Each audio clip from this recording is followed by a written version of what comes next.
Comment bien manger? C'est globalement la question qu'on se pose 3 fois par jour, 7 jours par semaine, 52 semaines par an. Et on est perdu. Parce que tout le monde a sa propre définition et même souvent son mot à dire. Bien manger pour sa santé, pour préserver son environnement, pour respecter une démarche éthique ou même encore pour le bien-être animal. Pas étonnant qu'on puisse être perdu au moment de faire ses courses. Nutstalk, c'est le podcast du collectif Inus We Trust qui accueille des agriculteurs, des éleveurs, des sportifs, des experts de la santé et des marques engagées afin de partager leurs meilleurs conseils sur l'alimentation et leur vision de ce qu'est le bien manger.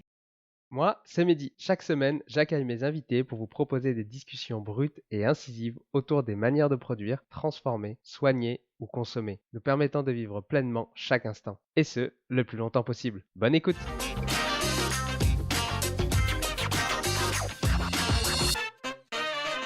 Tout savoir sur la perte de poids et avoir un ventre plat pour cet été. Frédéric Maton, médecin du sport et nutritionniste, donne ses meilleurs conseils pratiques qui vous guideront pour atteindre vos objectifs de manière équilibrée et durable. Vous apprendrez à identifier les vraies raisons qui se cachent derrière vos envies de grignoter et comment une simple collation bien planifiée peut prévenir les fringales nocturnes. Frédéric partage toutes ses astuces pour composer une assiette équilibrée, riche en protéines, légumes et féculents, adaptée à votre niveau d'activité physique. Mais également, quelles actions au quotidien peuvent influencer positivement votre poids et votre santé? L'épisode explore les pièges du marketing et les compléments alimentaires qui peuvent nous aider dans la perte de poids. N'oublie pas de t'abonner. Bonne écoute. Et ben aujourd'hui, on va parler du meilleur régime pour l'été et avoir le ventre plat et de beaux abdos de manière super facile.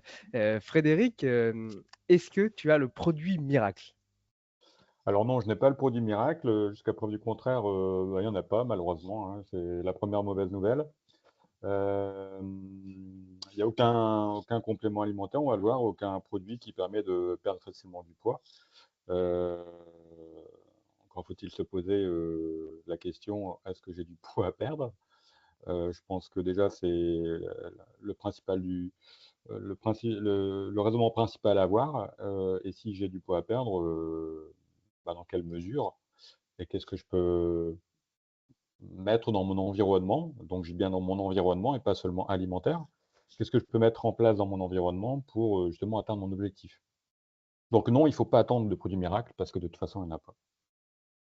Rapidement, tu es déjà passé dans le podcast, mais pour ceux qui éventuellement n'auraient pas écouté ton premier épisode, est-ce que tu pourrais te présenter très rapidement?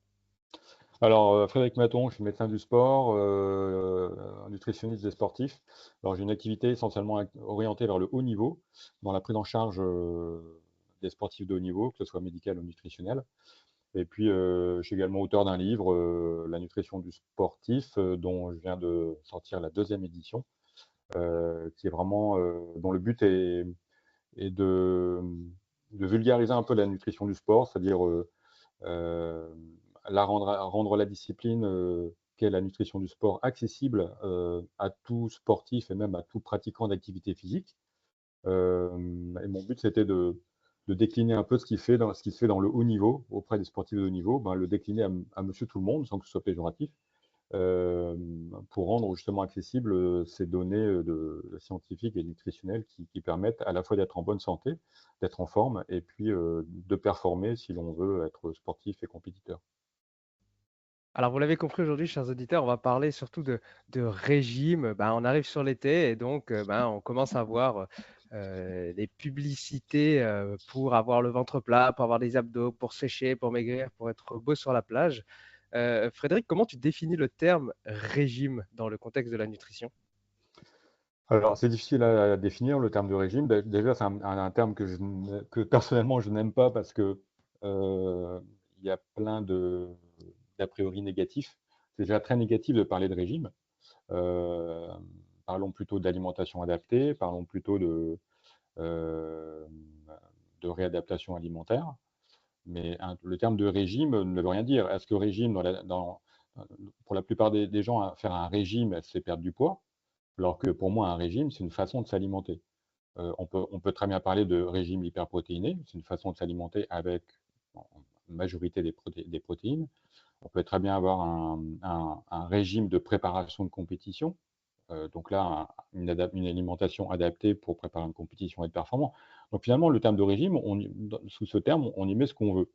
Mais malheureusement, il a une connotation, que je trouve, négative, puisqu'un régime, pour la plupart des personnes, c'est une perte de poids et donc on parle déjà dans le négatif, Ouais, ce c'est qui est une pas privation en fait. On va devoir se priver des voilà. aliments qu'on aime pour atteindre un objectif de poids que finalement on sait. Alors, est-ce que c'est nous, on a décidé de maigrir ou finalement c'est à force de voir constamment des publicités ou qu'on nous dise ah bah vous êtes trop gros, il faut maigrir, qu'en fait inconsciemment bah, on a envie de maigrir? Bah, c'est un peu les 2, mais il faut reconnaître quand même qu'il y a un gros matraquage, surtout à l'approche de l'été là, au niveau des médias, heu, que ce soit visuel ou dans les audios.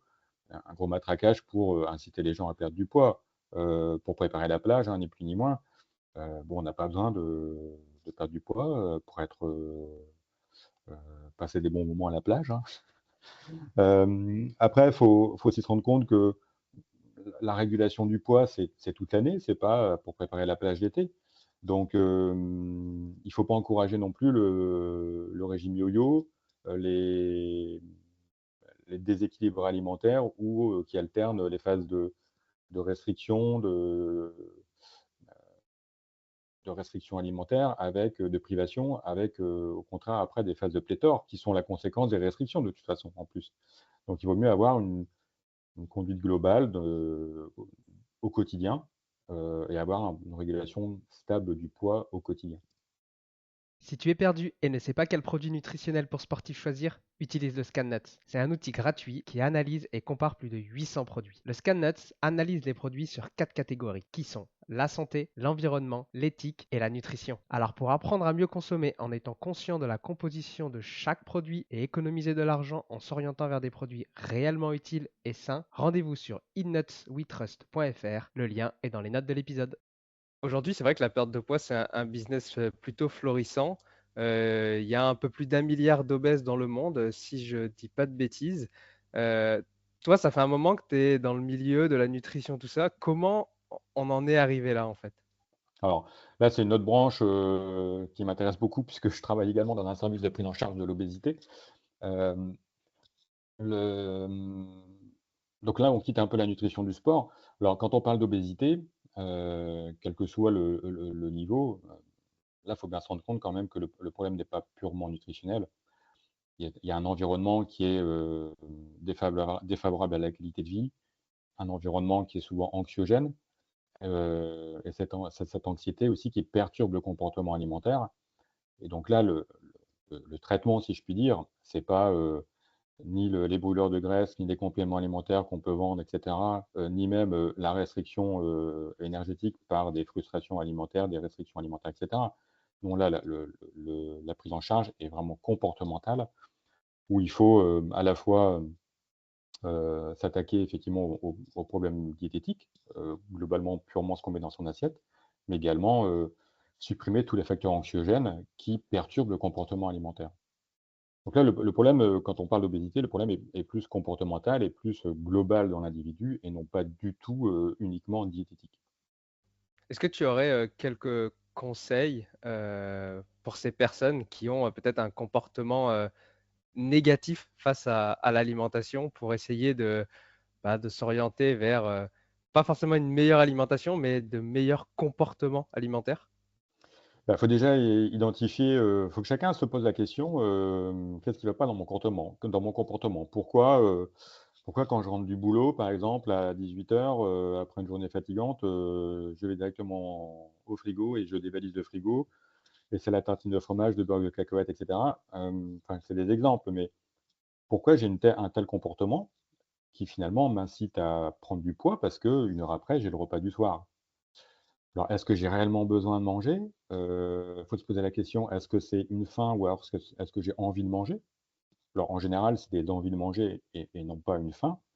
Alors plutôt qu'effectivement dévaliser le frigo en rentrant du boulot, bah, peut-être, prévoir une petite collation, en milieu d'après-midi pour justement éviter cette fringale quand on sort du boulot. Ou alors est-ce que c'est tout simplement, j'ai fini ma journée, j'ai besoin de décompresser de toute cette angoisse que j'ai eue dans la journée, de toute cette grande fatigue professionnelle que j'ai eue dans la journée et j'ai besoin d'un réconfort. Et ben là, le premier réconfort facilement accessible, c'est effectivement l'alimentation. Donc, oui, il faut se poser la question, qu'est-ce qui d'abord, est-ce que j'ai faim ou est-ce que j'ai envie de manger? Et puis, si j'ai envie de manger, qu'est-ce qui m'incite à manger? Qu'est-ce que je recherche, dans mon alimentation? Est-ce que en général, c'est un réconfort, c'est un côté déstressant. Hem, donc quand on fait cette recherche-là individuelle, on trouve après des solutions et les solutions, c'est qu'est-ce que je peux mettre en place pour justement éviter un comportement alimentaire déviant, éviter de justement de dévaliser mon frigo. Et donc là, la solution, c'est peut-être mettre en place certaines activités. Alors après, si on veut des exemples, après, chacun doit trouver son exemple le plus adapté, à sa personnalité, à son mode de vie.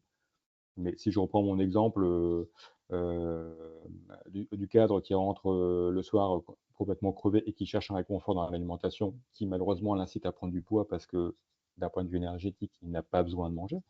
Bah là, pourquoi pas mettre en place, une activité de détente pour souffler.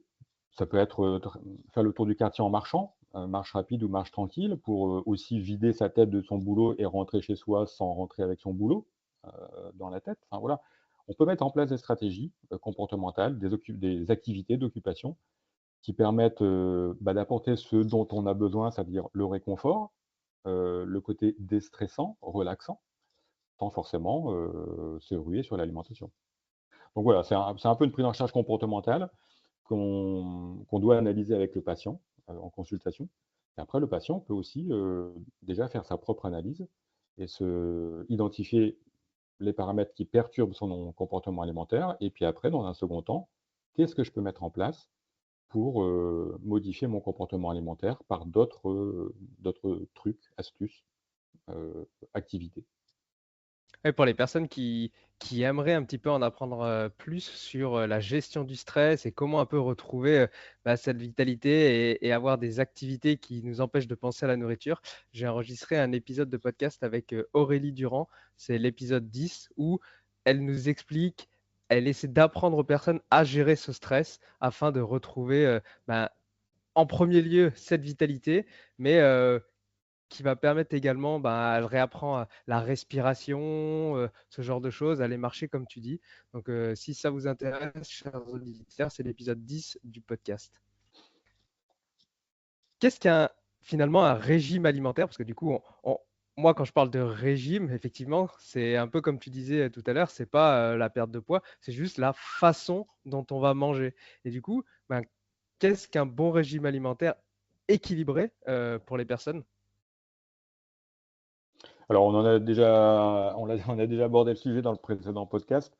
Alors manger équilibré, effectivement la façon de s'alimenter pour manger équilibré, alors je pense que là aujourd'hui je vais donner des repères très simples, hein. Si on prend le repère de l'assiette, alors déjà faut pas peser ses aliments parce que déjà là on se met dans une rigueur. Si on doit peser X grammes de viande, de légumes, de pâtes, de féculents et cetera, on est déjà dans la rigueur, on est déjà dans la restriction. C'est déjà: «Je ne dois pas manger plus de X grammes de féculents», par exemple. Et donc il y a déjà la balance qui contrôle. Donc déjà là, on a déjà tout faux. Donc il ne faut pas peser les aliments. Et il suffit déjà un bon repère pour manger équilibré. Je crois qu'on doit avoir, alors ce que j'appelle dans mon livre, les 3 couleurs dans l'assiette, c'est-à-dire la première couleur, c'est, une source de protéines, qu'elle soit animale ou végétale. Donc c'est, viande, poisson, jambon, des œufs, des protéines végétales, voilà, c'est une part de protéines. Après, on a une part de légumes et une part de féculents. Féculents, pâtes, riz, pommes de terre, semoule, blé, et cetera. Et c'est ce féculent qui apporte de l'énergie, et dont la quantité va dépendre, finalement de notre dépense énergétique. Et donc on fait varier le curseur dans l'assiette entre la part de légumes et de féculents en fonction de notre propre dépense énergétique. Quelqu'un qui passe toute sa journée à son bureau a une faible dépense énergétique, donc il va manger plus de légumes que de féculents. Si, en sortant du boulot, je vais aller courir 1 heure, je vais aller faire 2 heures de vélo, je vais aller faire un peu de roller, à ce moment-là, j'augmente ma dépense énergétique, donc je vais devoir augmenter aussi ma part de féculents dans mon assiette pour augmenter mon apport en énergie pour compenser. Donc voilà, on doit déjà avoir les trois associations dans l'assiette. Je crois que c'est un critère indispensable pour avoir une assiette équilibrée. Et puis, en faisant varier encore une fois le curseur entre la quantité de légumes et de féculents consommés en fonction de notre dépense. Bien sûr, à côté de son assiette, il y a de façon indispensable l'hydratation. Donc, les repères, bien sûr, à varier en fonction des conditions climatiques, des prédispositions individuelles, mais je crois qu'on ne peut pas descendre en dessous d'un litre et demi d'eau par jour, sans compter l'eau que l'on peut boire lors de la pratique sportive ou d'activité physique. Donc, le minimum, c'est 1,5 litre à 2 litres d'eau par jour. Donc, on dit toujours aussi, lors du repas, on boit un verre, on se met à table, on boit un verre d'eau. On boit un verre d'eau entre chaque plat, c'est-à-dire entre l'entrée et le plat, entre le plat et le dessert, et puis je quitte la table après avoir bu un verre d'eau. Donc finalement, dans un repas, si on n'a qu'un plat chaud, si on a un repas très simple, bah, finalement, on a au moins 2 verres, 2 à 3 verres dans le repas. Donc il y a l'hydratation et puis à côté de l'assiette et puis après, bah, il y a le dessert. Alors en dessert, ça peut être très bien être un dessert lacté, hein, quel qu'il soit et ou un fruit en fonction de notre appétit. Des aliments et j'aimerais bien qu'on revienne là-dessus parce que moi, c'est un sujet qui me parle beaucoup. Parce que quand j'étais un peu plus jeune, je pesais les aliments, mais vraiment, enfin, c'était genre au gramme près, que ce soit les féculents, les légumes, la viande, tout ça. Aujourd'hui, c'est plus trop le cas. Je pèse encore quand même les aliments, mais surtout les féculents parce que j'ai du mal. En fait, si moi, il en reste dans l'assiette ou dans la casserole, il faut que je la termine, en fait. J'ai vraiment ce truc-là de l'enfance, c'est un autre point. Mais du coup, peser me permet de, entre guillemets, me rationner, de manger ce dont j'ai besoin et pas en excès, et également d'éviter le gaspillage. Alors pour moi, ça ne sert pas à grand-chose de peser ces aliments. D'ailleurs, bah, ceux qui pèsent, si, si je mets, dans une assiette, l'équivalent de, je sais pas moi, un quart d'assiette ou une demi-assiette de féculents, celui qui a l'habitude de peser ses aliments, il sait très bien, voilà, à quelques grammes près, déjà, savoir, sans l'avoir pesé, combien il y a de grammes dans l'assiette. Donc ça montre bien que, finalement, petit à petit, on a ses repères. Alors conditionnés par la balance, c'est vrai, mais finalement, les personnes qui ont l'habitude de peser leurs aliments, ils savent très bien, sans les peser, savent très bien savoir combien il y a déjà dans l'assiette. Donc finalement, ça ne sert plus à rien de peser, puisqu'on sait déjà, que ce qu'on a dans l'assiette, c'est 100-150 grammes de féculents, par exemple. Oui, c'est vrai, tu as raison, parce que quand je suis invité, quand je vais chez ma famille ou même au restaurant, finalement, je pèse pas et j'ai aucun problème là-dessus, aucune frustration ni rien. Voilà, et après le principal, critère, c'est la faim, tout simplement. Faut jamais s'imposer de finir son assiette. Et c'est comme ça là, c'est là justement les dérives. Si on doit manger, 100 grammes de féculents, bah, si on n'a plus faim avant, bah, on n'est pas obligé de finir ces 100 grammes. Mais, après si on pèse ces aliments, on a l'impression que si on ne mange pas, la ration initialement pesée, ça ne va pas. Donc vous voyez, c'est là où finalement la balance est perçue vraiment comme une contrainte, comme un peu un diktat qui va nous obliger à manger telle quantité d'aliments. Je pense qu'il faut vraiment avoir son assiette équilibrée comme je viens de le décrire et puis après, bah, se laisser, suivre un peu au cours du repas en fonction de ses propres sensations. Est-ce que j'ai encore faim? Si la satiété arrive, ben, je ne suis pas obligé de finir mon assiette, bah, là j'arrête. Parce que c'est là justement où si on se force à finir son assiette, si ça arrive de façon répétée, c'est là où finalement on arrive à prendre un peu de poids parce que, on mange plus de calories que finalement le corps en demande, par la régulation naturelle de la satiété. Alors, je suis totalement d'accord, surtout pour les personnes qui ont une petite activité physique ou une moyenne une activité physique. Mais pour ceux qui ont, par exemple, une grosse activité physique ou, par exemple, qui veulent prendre de la masse musculaire ou ce genre de choses, bah, ces personnes-là, si, par exemple, elles mangent pas mal de légumes, eh ben, elles vont être rassasiées, mais du coup, elles n'auront pas mangé suffisamment de féculents et potentiellement leur performance sportive. Donc là, on est vraiment dans la performance, hein, on n'est pas dans la santé ou ce genre de choses, c'est vraiment la performance, eh ben, va en pâtir et du coup, ils vont pas atteindre leurs objectifs. Ouais, mais là encore, on n'a pas besoin de balance. Bon, c'est un peu ce que je relate. Enfin, je donne quelques exemples dans mon livre, hein, de repères. Je pense que quand on fait du sport, les repères, ça doit être un quart d'assiette de protéines, un quart d'assiette de légumes et une demi-assiette de féculents. Donc, et je pense que si on respecte ça, une demi-assiette de féculents après un effort sportif, on répond déjà à son propre besoin énergétique sans avoir besoin de peser les aliments.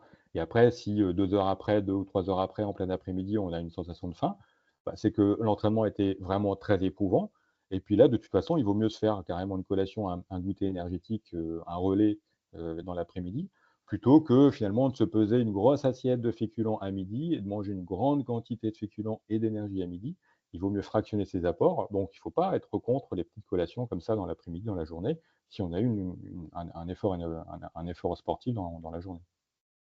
Super, merci pour les explications. Dans un monde sportif, est-ce que du coup, on reste un peu du côté performance, est-ce qu'il y a un lien entre, quand on parle de régime, cette masse grasse et la performance? Alors, oui, il y a un lien, forcément, mais le lien est souvent exagéré.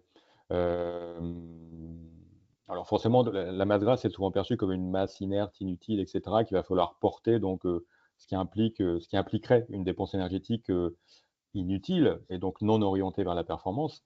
Alors c'est vrai, c'est pour ça que les sportifs, notamment les sportifs de haut niveau, bien que ça dépend des disciplines, les sportifs de niveau sont en général, un peu affûtés comme ils disent, pour optimiser son poids de corps, donc réduire la masse grasse à son «minimum» entre guillemets, mais on arrive à des dérives, où vraiment on réduit un peu trop la masse grasse et puis là, bon, on oublie aussi que la masse graisseuse, les cellules graisseuses sont aussi, des organes endocrines, sont aussi du tissu utile et puis c'est aussi, tout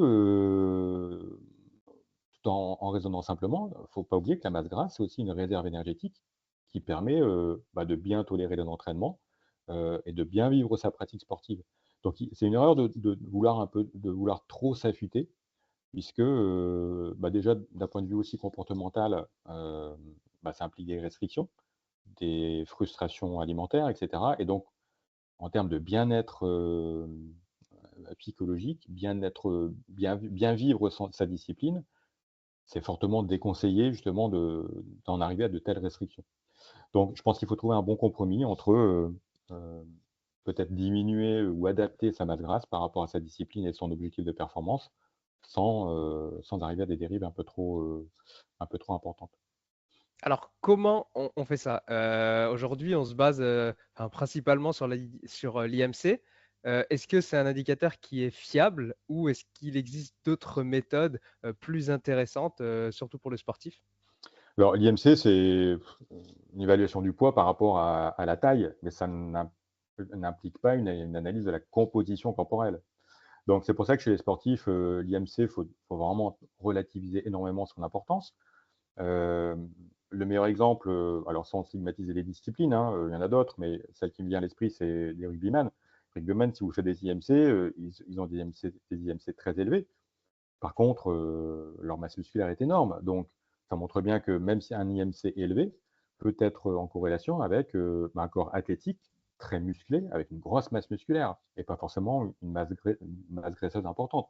Donc ça montre bien que l'IMC ne sert pas à grand chose chez les sportifs. On préfère parler de composition corporelle, on l'analyse avec, différentes méthodes.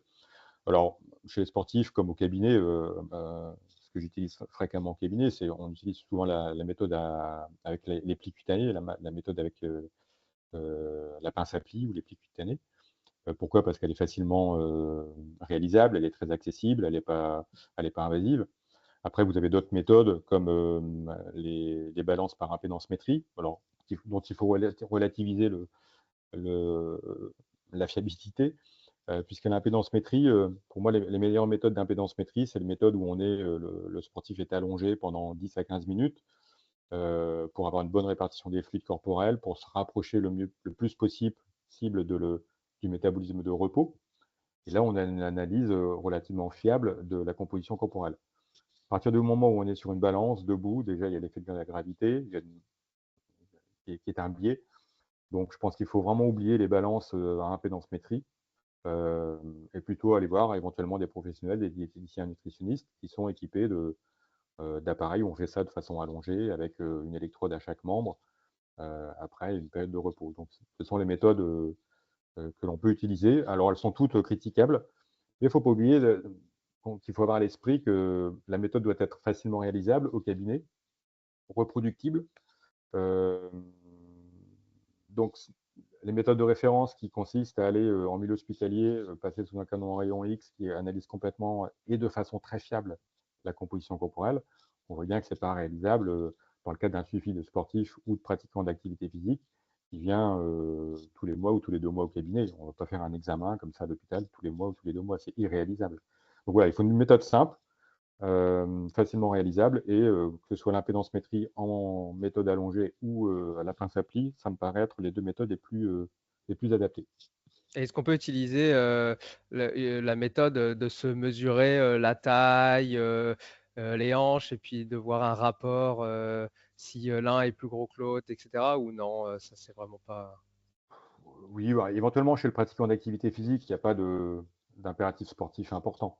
Mais vra une analyse avec la pince à plis correctement faite, dans les règles de l'art, je dirais, ou alors avec, une impédance-métrie allongée, ça donnera, quand même des résultats, une évaluation beaucoup plus fiable de la composition corporelle que les méthodes, de calcul avec, le poids, la taille, le diamètre de la taille du bassin et cetera, quoi.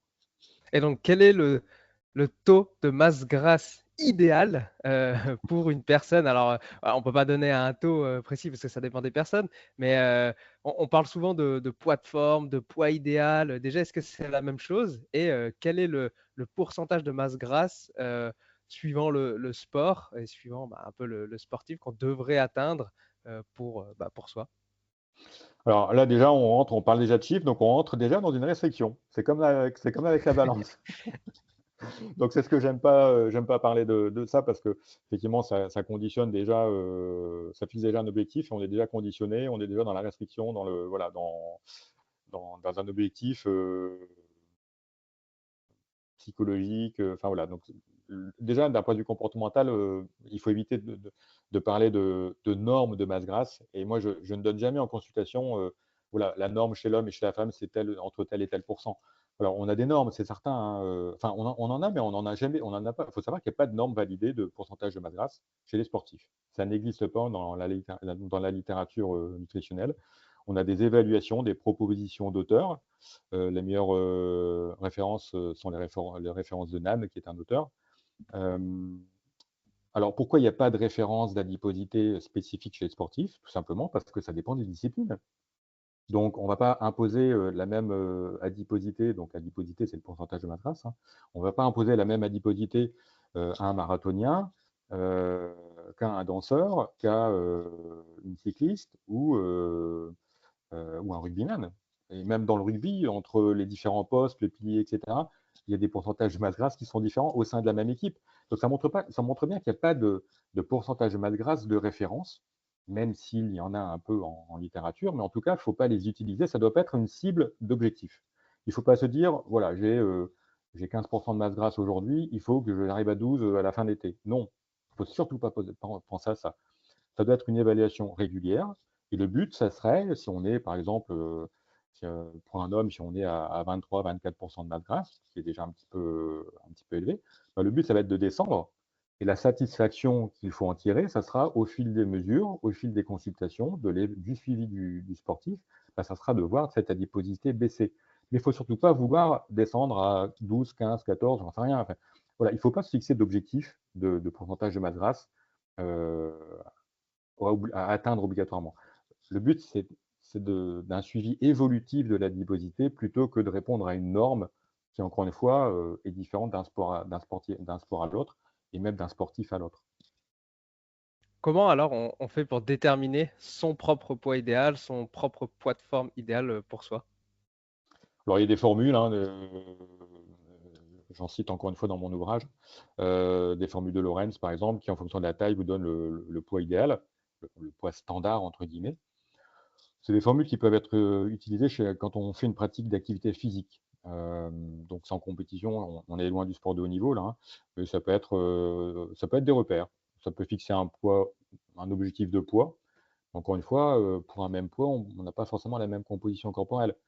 Alors pour moi, quand on fixe un poids cible, un objectif de poids, je considère que c'est pas non plus, une formule qui va vous conditionner, voilà, il faut que je pèse tel poids par rapport à ma taille. Non, ça dépend aussi de vos habitudes alimentaires, ça dépend aussi, de votre contexte psychologique, s'il y a des facteurs de stress et cetera, d'anxiété, s'il y a ça dépend aussi de notre histoire personnelle de gestion de poids, ça dépend aussi de notre pratique sportive.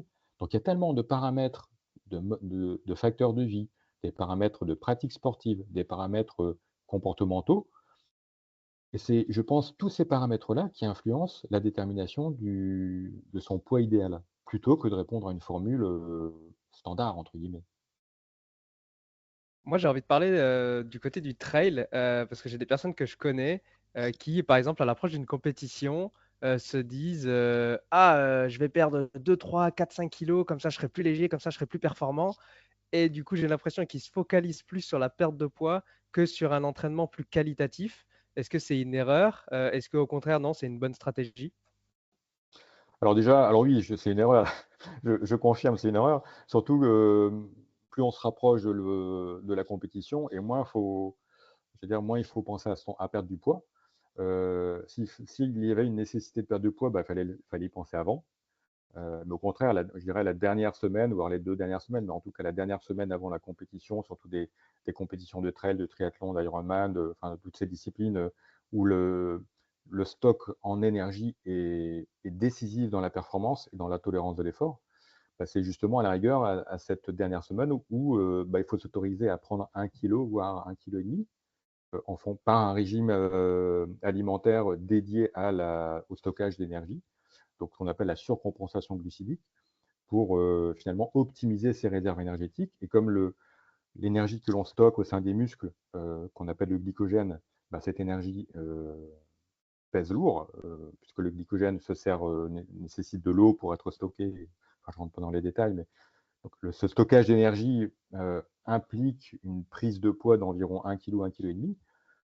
Ça serait une faute de vouloir perdre du poids dans les 2 dernières semaines avant un objectif, parce que ça compromet, les réserves en énergie et donc ça compromet la performance. Donc oui, pour une perte de poids éventuellement en fonction d'un contexte individuel, mais il fallait y penser avant. C'est pas la dernière semaine qu'il faut perdre du poids. Je veux maigrir maintenant. Comment est-ce que je m'y prends? Comment je me fixe les bons objectifs pour y arriver? Alors pour perdre du poids, je pense qu'il y a tout n'est pas dans l'assiette. Il faut, il y a 3 orientations, il y a 3 orientations à travailler. La première, bah, c'est celle que tout le monde connaît, c'est, alors ce qu'on appelle vulgairement, alors c'est pareil, j'aime pas le terme, c'est un rééquilibrage alimentaire, comme si, alors ça veut rien dire parce que ça répond à un équilibre alimentaire ou alors est-ce que c'est corriger ses erreurs? Bon, c'est surtout aller voir un diététicien nutritionniste ou un médecin diplômé en nutrition du sport, pour, hem, pour retrouver son assiette équilibrée. Alors ça peut être très bien les critères que je décris dans mon ouvrage, hein. Donc c'est ce qu'on met dans son assiette, éviter les excès, s'en autoriser aussi quelques-uns de temps en temps parce qu'il faut bien vivre, il faut s'apporter quelques plaisirs. Voilà, c'est rééquilibrer son assiette, qu'elle soit cohérente par rapport à son objectif de perte de poids. Ça, c'est le 1er paramètre. Le deuxième paramètre, c'est de garder, bah, une activité physique et sportive. Alors, c'est-à-dire bouger au quotidien. Alors l'erreur que moi j'entends régulièrement en consultation, c'est: «Oui, mais je prépare un marathon, donc je cours, 3 ou 4 fois par semaine et cetera. Donc je fais du sport une journée sur 2, un jour sur 2, donc je suis déjà sportif». D'accord, il y a le sport d'un côté, c'est l'activité physique, l'activité sportive que l'on fait, en tant qu'entraînement. Mais dans toute cette activité, il y a aussi l'activité physique au quotidien, qui est la marche. Je m'en vais faire mes courses, moi je m'en vais au boulot à vélo, en marchant et cetera. Et cette activité physique-là qui permet aussi de réguler son poids, et j'allais dire avant tout. Alors c'est pas parce qu'on va faire, 2 entraînements, importants, allez on va aller courir 20 bornes ou faire, 3 heures de vélo 2 fois par semaine, qu'on va se dire être actif. Alors peut-être on est sportif, mais on n'est pas forcément actif au quotidien. Si en dehors de ces 2 entraînements sportifs, on est en voiture, on prend le métro, le bus, on est sédentaire.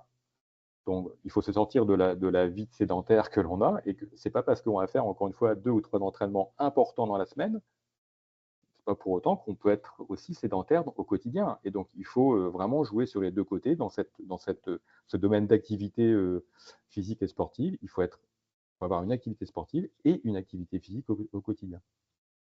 Et puis le troisième volet, c'est effectivement, bah, son mode de vie.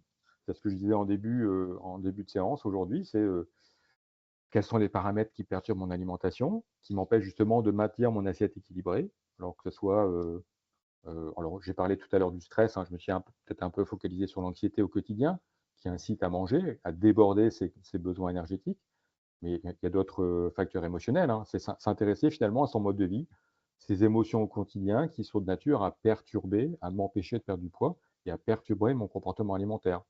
Ça peut être l'anxiété, ça peut être le stress, ça peut être une tristesse, ça peut être un ennui qu'on rencontre souvent, un ennui au quotidien qui finalement perturbe le comportement. Donc voilà, c'est les trois domaines qu'il faut travailler. C'est un, l'assiette, deux, bouger, et trois, son comportement quotidien, son mode de vie.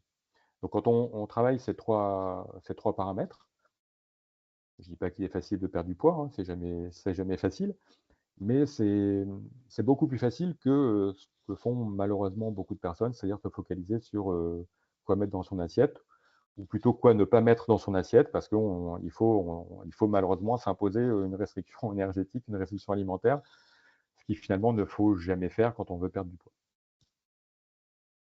Comment est-ce que je fais pour suivre cette perte de poids? Est-ce que déjà je me pèse tous les jours, je me pèse une fois par semaine, une fois par mois? Et combien de kilos, de grammes par semaine je dois ou je devrais perdre? Alors chez les sportifs de haut niveau, on se fixe, je dis pas des normes, mais on aime bien perdre autant de grammes par semaine, par exemple.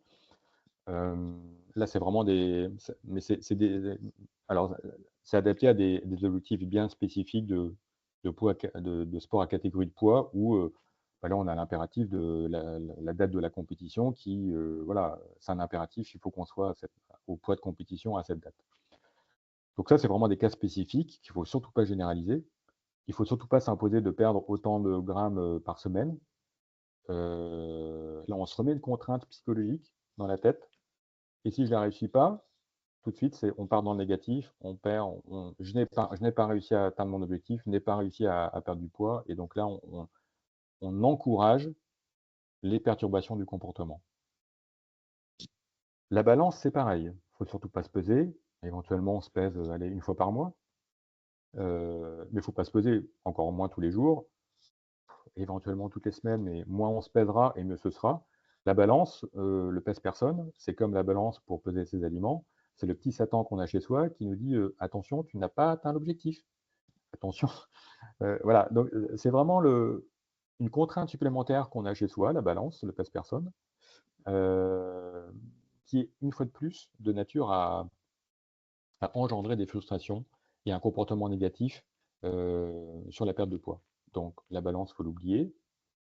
Le principal critère, c'est avoir confiance en sa stratégie mise en place. La stratégie qui repose encore une fois sur les trois domaines dont je viens de parler. Avoir confiance en sa stratégie sans se fixer d'objectif, il faut que je sois à tel poids à telle date. Et ça va venir tout seul. Si on travaille bien cette stratégie, il n'y a pas de raison qu'on aille vers l'échec. Il faut parfois ne pas être pressé. Parfois, le poids ne bouge pas pendant une semaine ou deux, et puis après, il se met à baisser. Voilà, il faut aussi donner le temps à son organisme de s'adapter aux nouvelles pratiques, aux nouveaux modes comportementaux. Donc, ça ne vient pas comme ça tout de suite du jour au lendemain. Généralement, le poids ne change pas dans un premier temps et après, il se met à baisser. Voilà, il faut surtout avoir confiance dans la stratégie qu'on a mis en place. Et je crois que c'est le meilleur moteur de la réussite. Il faut oublier tous les petits satans qu'on a chez soi. Encore une fois, la balance pour peser les aliments, le pèse-personne, s'obliger à avoir tel poids à telle date. Et puis, bah, peut-être que la réussite viendra, l'indicateur de réussite viendra aussi bah, avec les vêtements. On se mettra à avoir un pantalon, une jupe, une robe qui flotte plus qu'avant. Et ça sera aussi un facteur de réussite et un facteur de satisfaction. Donc voilà, déjà, on n'a pas besoin de balance pour savoir qu'on perd du poids. Et puis, l'autre facteur aussi de satisfaction, ça sera le bien-être généré par la perte de poids, parce que en général, les gens qui veulent perdre du poids, c'est qu'ils ont quelques kilos en trop. Le fait de perdre du poids, ça apporte un bien-être. Et c'est ce bien-être qui est perceptible, plus que de voir un chiffre sur une balance. Donc voilà, il faut oublier tous ces outils qui ne servent pas à grand-chose. Peut-être aux praticiens que nous sommes, les médecins et les nutritionnistes, pour évaluer les patients. Mais en tout cas, chez soi, il faut bannir la balance, ça c'est certain, heu, qui encore une fois, n'est qu'un petit Satan qu'on a chez soi qui nous empêche d'atteindre l'objectif. Finalement, dans ce que tu dis, ce que je comprends, c'est que plutôt que de se focaliser, sur la perte de poids, il vaudrait mieux se focaliser sur, ben, un bien-être intérieur ou améliorer son alimentation, ben, juste finalement pour sa santé, pour être bien et en fait le poids va venir, tout seul, soit, ben, maigrir forcément parce que, ben, on fait attention pour sa santé, pour être bien et tout ça, on va marcher et cetera et finalement en fait Voilà. ce n'est qu'une conséquence de nos habitudes, qu'elles soient alimentaires, physiques, et cetera. Voilà, la prise en charge, tu as tout à fait compris, la prise en charge est vraiment comportementale. C'est parce que je vais, trouver d'autres activités pour vaincre, mon anxiété, mon ennui, ma tristesse, ma solitude et cetera. Je vais, développer une stratégie comportementale aussi alimentaire qui va modifier ma façon de m'alimenter naturellement. Je vais plus être attiré par ce que j'étais attiré avant qui me faisait prendre du poids. Et puis tout ça, ça va se rééquilibrer, en conséquence, en fait, tout ça, c'est lié, en fait, hein. Le fait de bouger, ça va augmenter mes dépenses énergétiques. Donc voilà, les vraiment les 3 domaines dont j'ai parlé, c'est vraiment les 3 domaines qui vont permettre, de réguler son poids et surtout d'apporter du bien-être. Parce qu'on va changer ses habitudes qui finalement je dis pas les mauvaises habitudes, mais les habitudes qui généraient, aussi, de mauvais comportements. Comment on évalue si, un régime alimentaire, il est adapté, à soi? C'est compliqué à répondre comme question. Heu Hem, Peut-être que le meilleur baromètre, c'est, bah, stabiliser son poids, se sentir bien dans sa peau et bien tolérer son entraînement et être performant. Moi, je dirais également, il faut pas que l'alimentation, elle frustre, comme tu le disais au début. Je sais qu'avant, il y a plusieurs années, j'avais vraiment une alimentation, les féculents, les légumes, et la viande et rien d'autre, tu vois? Et aujourd'hui, en fait, j'ai ce petit plaisir en plus, ben, je sais pas, un petit bout de fromage ou ce genre de truc. Et en fait, le fait de ne pas avoir ces frustrations ou de se dire: «Ah mince, il manque, ce petit goût en plus ou cette chose-là». Le plaisir comme tu disais, à un moment. Oui, faut bien sûr s'accorder des plaisirs et il faut bien avoir en tête que, heu, à partir du moment où on a une alimentation, équilibrée, adaptée, si on se fait un petit plaisir de temps en temps, ça passera complètement inaperçu en termes de régulation de poids. On a Mais ça, c'est un peu aussi une déformation des médias, du marketing et cetera où, et même heu, de la méconnaissance de la nutrition, dans la population générale. Quand on parle d'équilibre alimentaire pour la population générale, en gé les gens disent: «Ah bah, c'est forcément un régime, perte de poids, restriction, il y a que du négatif derrière». Bah non, on peut très bien manger équilibré et se faire plaisir déjà, donc ça, c'est une notion importante. On peut très bien avoir une alimentation adaptée à son entraînement et se faire plaisir.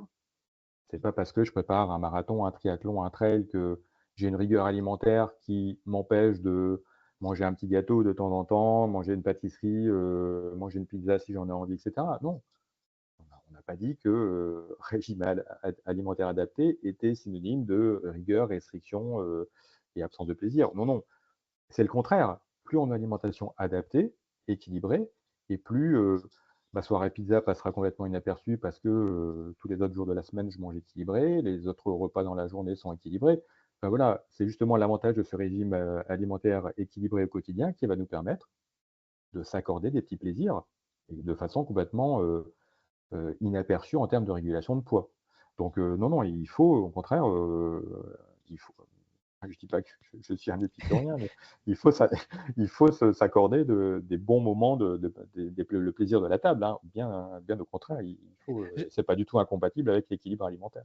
Ouais, j'aimerais qu'on parle un petit peu plus de ce plaisir parce que j'ai l'impression qu'on confond, pas mal de choses entre le plaisir, d'un aliment, les saveurs et tout ça et vraiment, le plaisir dont les personnes parlent qui est, la fast-food, plein de gras et cetera, qui je trouve sont quand même 2 choses différentes et je trouve qu'on se cache derrière ce plaisir juste pour dire: «Ah ben j'ai quand même le droit de me faire plaisir». Alors que finalement c'est plus un plaisir, c'est un excès vraiment, important qui au final a des impacts, ben, sur la performance et sur, potentiellement, les objectifs qu'on s'est fixés.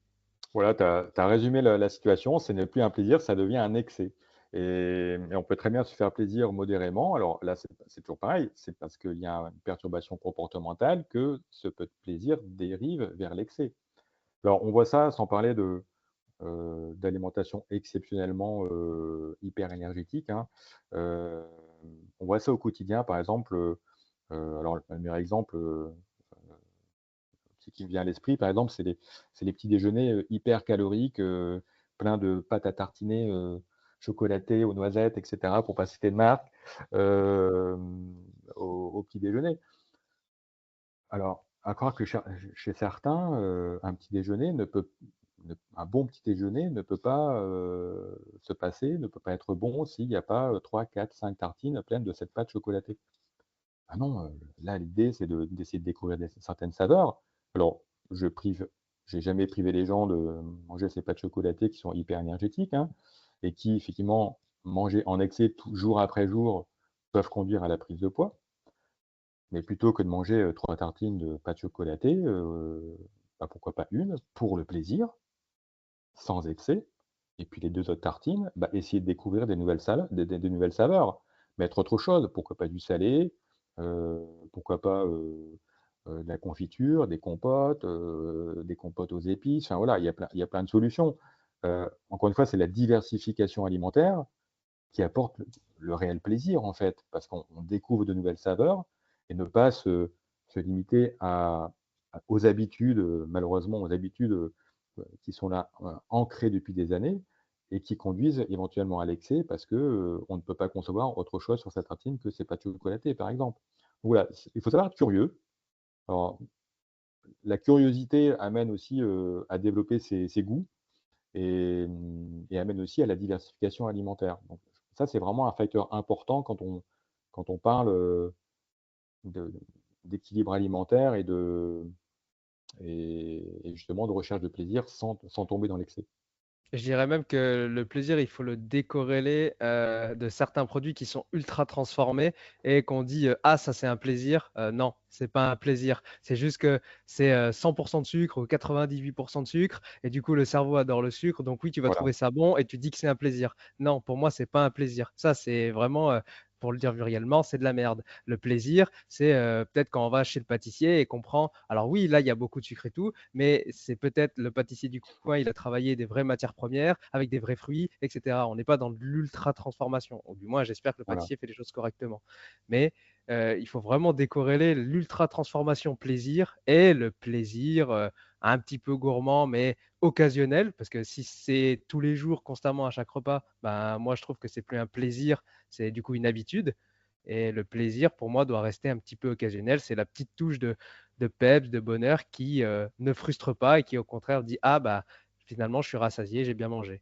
Voilà, c'est ça, il faut pas confondre, effectivement le plaisir de la table avec, cette dépendance au sucré dont tu viens de parler et puis, on a la même chose pour le salé, hein, éviter les pizzas hyper transformées et cetera, hyper grasses, que l'on peut trouver, dans le commerce et plutôt faire sa propre pizza soi-même, qui sera, pas forcément grasse d'ailleurs, qui ne sera pas forcément déconseillée d'un point de vue purement diététique parce qu'elle a été faite soi-même, avec des bons produits, et qui sera en plus meilleure que celle qu'on peut acheter, dans certaines références de commerce.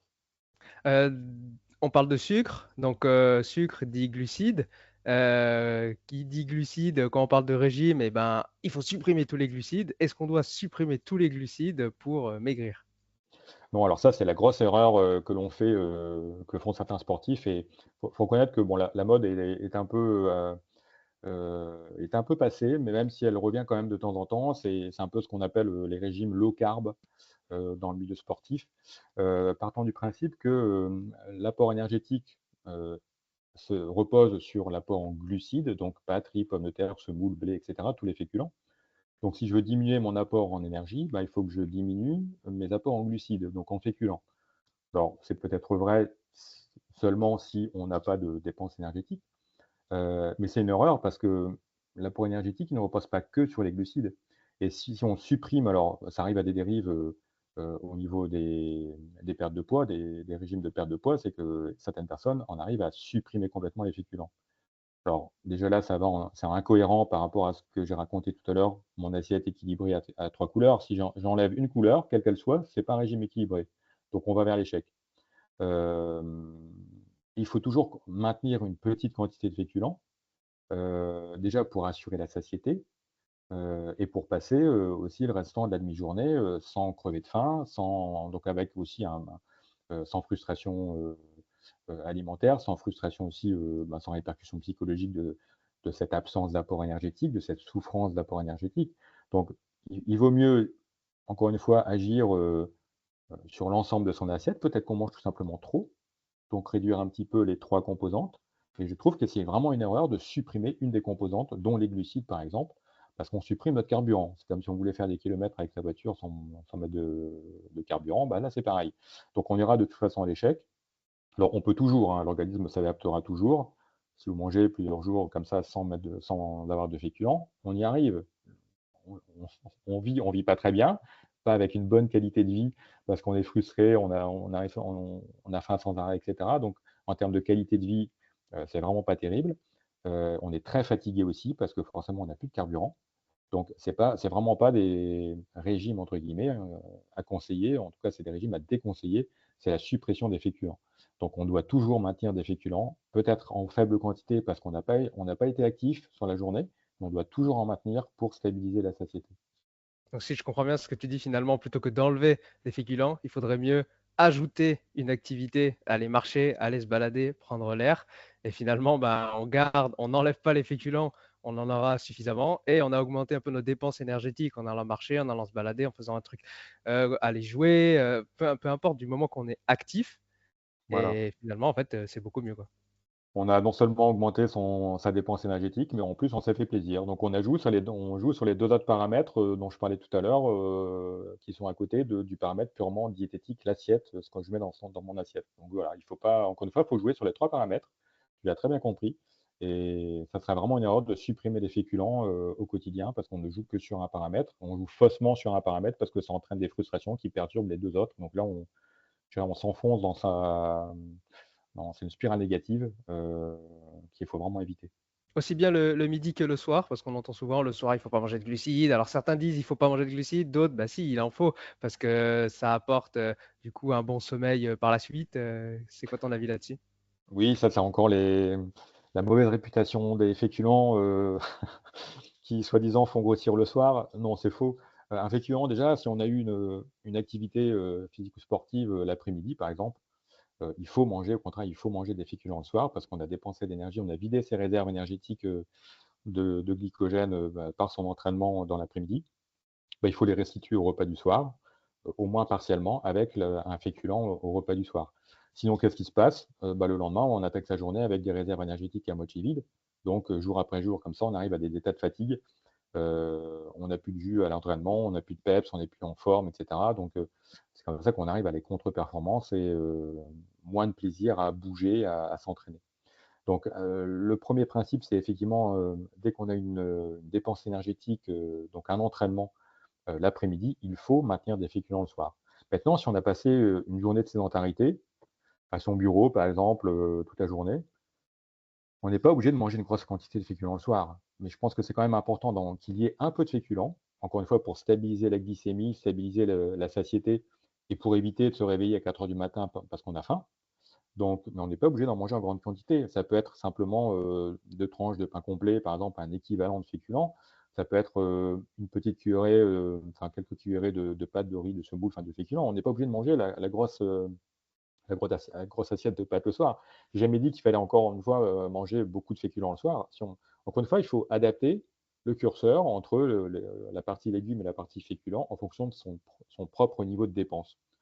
Une journée de sédentarité, on met un minimum de féculents, mais on en met quand même. Il faut toujours qu'il y ait les 3 couleurs, dans son assiette. Voilà, on a des repères. Hem, donc oui, il faut manger des féculents le soir, certes en faible quantité si on est sédentaire, mais il ne faut pas se priver d'en manger. Et le jeûne intermittent, est-ce que c'est une bonne solution? Alors principalement pour la perte de poids. Alors non, ça n'a pas montré d'avantages particuliers, hein, si ce n'est que ça génère des frustrations aussi chez beaucoup de personnes. Alors après, certaines personnes vont vous dire: «Oui, mais grâce à ça, j'ai perdu pas mal de kilos». C'est pas forcément dû au jeûne intermittent.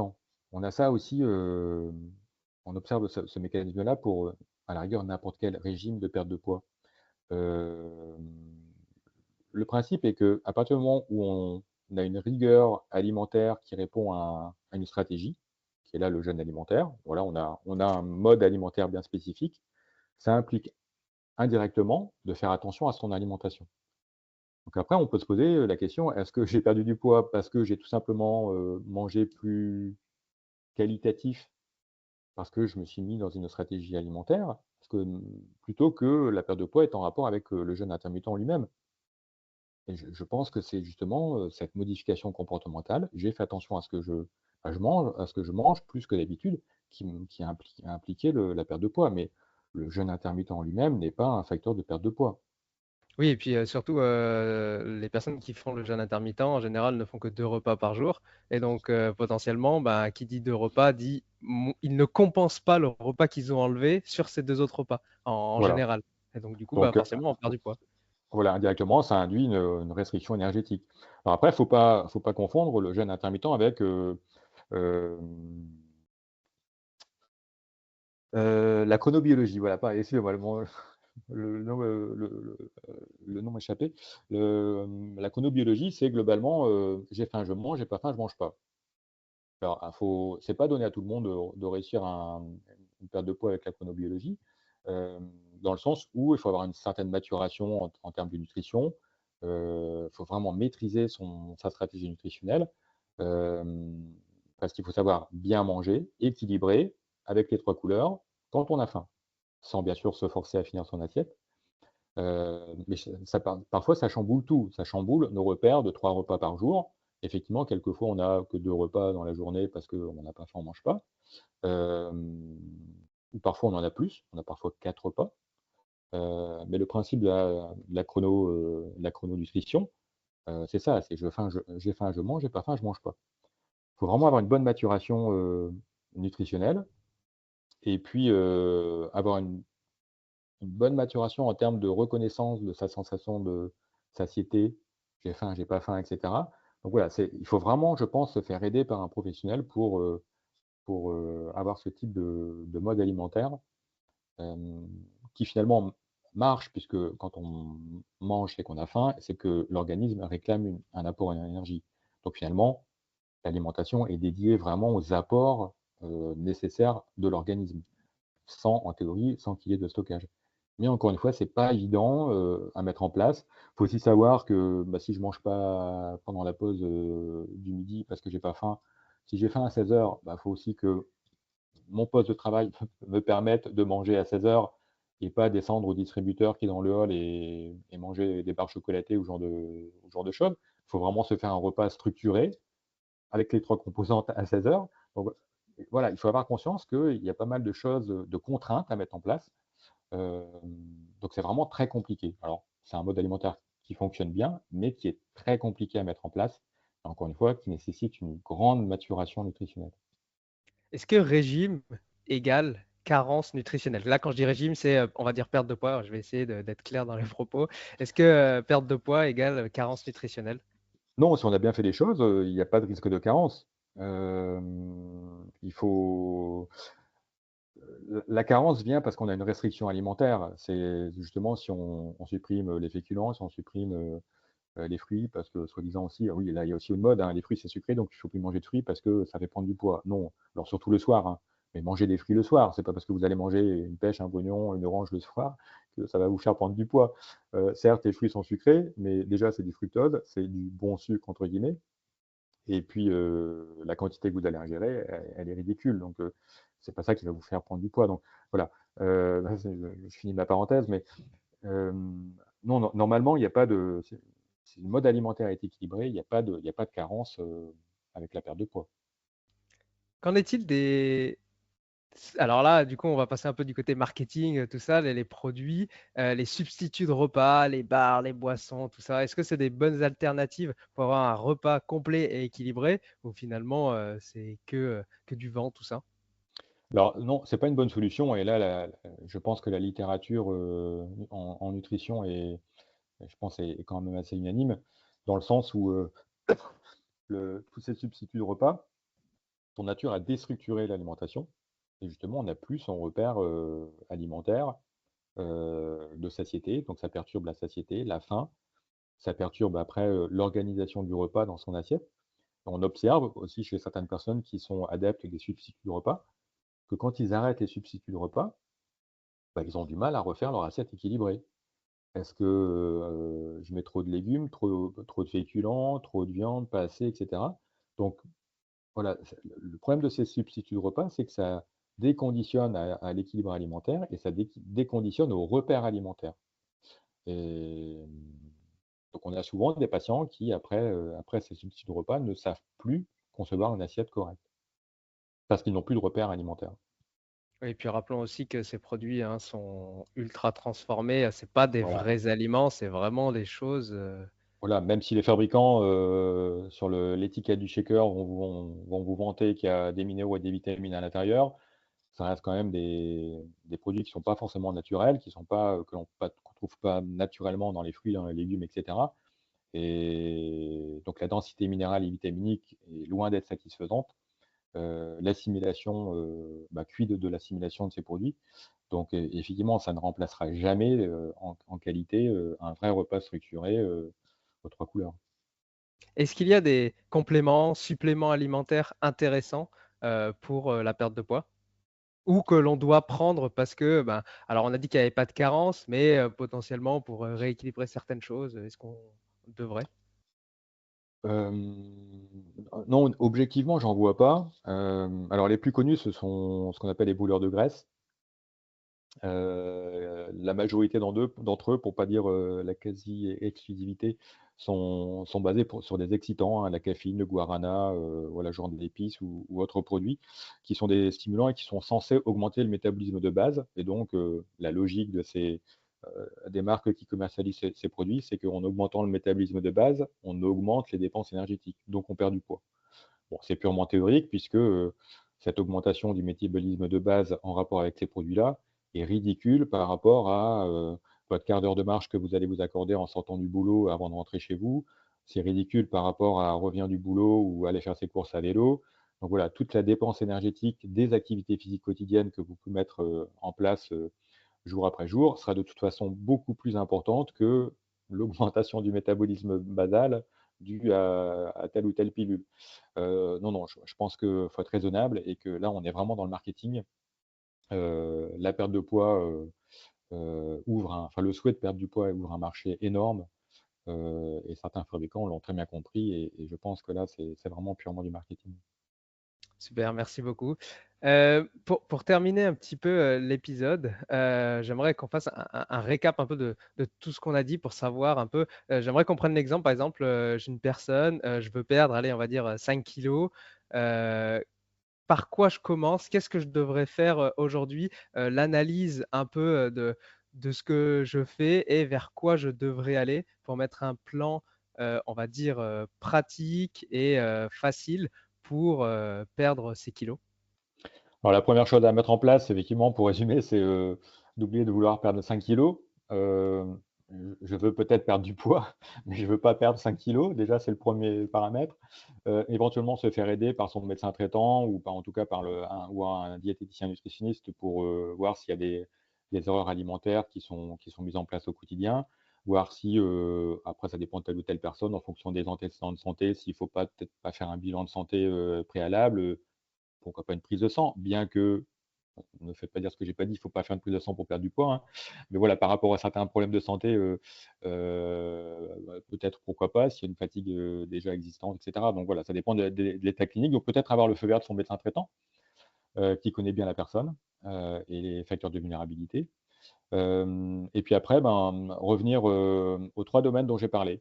Encore une fois, une perte de poids ne passera que par, un rééquilibrage des 3 domaines. Le premier, c'est, rééquilibrer son assiette avec comme principe les repères, toujours avoir les 3 couleurs dans son assiette, ajuster, la part de légumes et de féculents en fonction de sa dépense énergétique, Ne pas oublier l'hydratation qui est hyper importante. On l'a très peu évoqué, mais l'hydratation, c'est hyper important.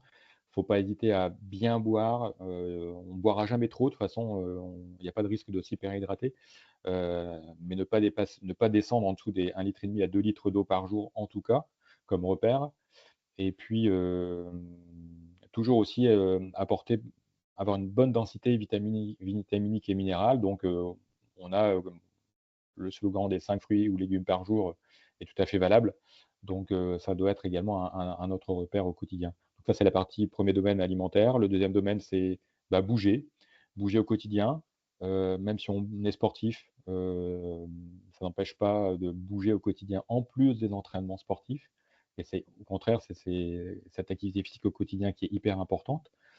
Et puis le troisième domaine, c'est, le mode de vie, son quotidien, repérer ce qui perturbe notre comportement, repérer ses émotions. Quelles émotions, perturbent mon comportement et mon mode de vie? Et qu'est-ce que je peux mettre en place comme solution? Que ce soit une activité physique, mais aussi une activité de loisir créatif, une activité de loisir, de n'importe laquelle. On n'est pas obligé de compenser, une solitude, une anxiété, un mal-être par, forcément de l'activité physique. Non, il y a plein d'autres activités, de loisirs que l'on peut mettre en place et qui vont, rééquilibrer notre mode de vie. Donc voilà, c'est vraiment les 3 domaines, le mode de vie, l'activité physique et l'assiette proprement dit. C'est vraiment rééquilibrer ces 3 domaines qui va permettre de perdre du poids raisonnablement, sans être pressé et puis, sans forcément avoir d'autres critères que le bien-être et se sentir mieux dans sa vie et peut-être dans ses vêtements, qui serait déjà aussi, un très bon indicateur de perte de poids. Ouais, effectivement, l'objectif doit être, le bien-être, comme tu as dit, vraiment se sentir bien et le poids, il viendra tout seul, on obtiendra notre poids de forme, parce qu'on a fait les choses pour notre santé et pour soi. Exactement. Si on veut un petit peu plus, de Frédéric, où est-ce qu'on peut te retrouver? Alors, on peut me retrouver, alors sur le site IRMMS puisque alors c'est un site, institutionnel, hein, donc on n'est pas un site commercial. On a un institut de recherche bien-être, médecine et sport santé, donc dédié à justement, à tout ce qui est, activité physique et sportive. Il faut savoir que l'IRMMS est animé par un ensemble de médecins, du sport, de podologues du sport, de diététiciens, nutritionnistes du sport, de chirurgiens qui ont aussi qui travaillent également chez le sportif, dans le contexte du sport. Donc voilà, on a un ensemble de professionnels qui gravitons autour de l'activité physique et du sport. Et notre but par le site IRBMS, irbms.com, c'est Donc de c'est donner des conseils. IRBMS, pour ceux qui veulent, hein, Voilà. irbms.com. Voilà, vous trouverez en accès libre, gratuitement, sur ce site, pas mal de données sur les différents domaines de l'activité physique et du sport. Et puis, éventuellement, vous pouvez également retrouver tous mes conseils dans mon nouveau livre. Je ne sais pas si on peut le voir, non, c'est flouté. Mais bon, tu mettras les références donc, sur la nutrition du sportif que je viens d'actualiser, puisqu'il est sorti il y a 2 mois. Oui, c'est ça, la nutrition du sportif, du loisir à la compétition, c'est du coup la deuxième édition qui vient de sortir.